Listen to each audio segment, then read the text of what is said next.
everyone. Today we're going to do persimmon bread, so let's get to it. Here I have the ingredients for the bread and the glaze topping, and the recipe is in the description bar. For the bread you'll need 4 ripe persimmons, half fully ripe banana, half cup raisins, 1/3 cup applesauce, tablespoon vanilla extract, 1 cup maple syrup, and a half cup buckwheat flour, half cup brown rice flour, 1/3 potato starch, 1 teaspoon cinnamon, half teaspoon allspice, 1/8 teaspoon nutmeg, 1/8 teaspoon cloves, 1/8 teaspoon ginger, 1/4 teaspoon black pepper, 1 teaspoon xantham gum, 1 teaspoon baking powder, and a teaspoon baking soda. For the glaze you'll need a very ripe persimmon, 1 teaspoon vanilla extract, 1/4 cup of water, half teaspoon arrowroot, and 3 tablespoons maple syrup. You'll also need a bread pan and parchment paper. Preheat your oven to 350 and have your food processor ready. Now it's time to prep your persimmons for the food processor.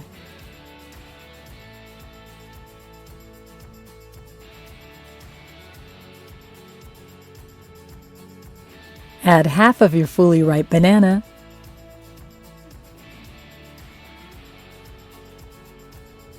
pulse it first to get the top chunks to the bottom. Now we're going to go add the maple syrup, and then we're going to add the 1/4 cup applesauce, which is to replace oil in the recipe. Now the vanilla extract. Now we're adding all of the spices. In case you're curious, these are all of the spices used for making homemade, fresh brewed chai tea, including the black pepper.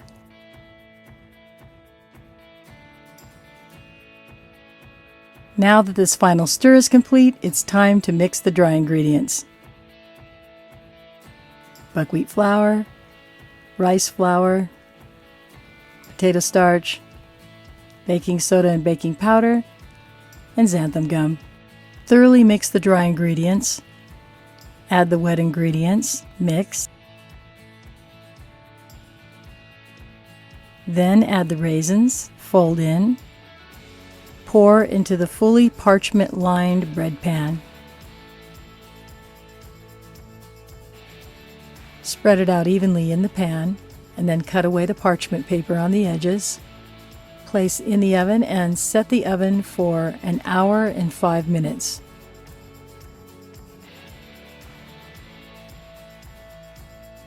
I'm destemming the persimmon, and then I'm going to peel it. And notice that I don't have to use the peeler because this particular persimmon is very ripe. And very ripe means very sweet.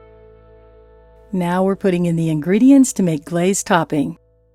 Then I'm going to mosey on over to the stove with the 1/4 cup water and the half a teaspoon of arrowroot and pour it into a saucepan. Mix it really well on low heat. Simmer until the water thickens and reduces by half. I'm doing this because it's an oil replacement. The recipe calls for about 3 tablespoons of thick water. Blend and set aside. It's important to make it ahead of time because the longer it sits, the more it congeals and it's easier to spread. Now that the loaf is done, I'm testing it to see if it's all the way done by poking a wooden skewer into the loaf to see if any crumbs come out. It's clean, so it's done. I'm going to let it cool for 15 minutes. Now the rest is a piece of cake. Just flip it over and peel off the parchment paper.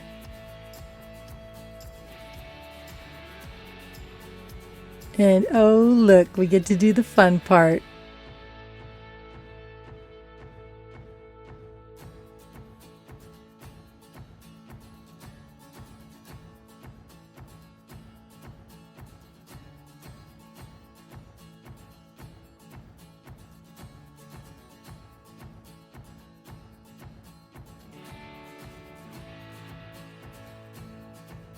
And this could be you right now.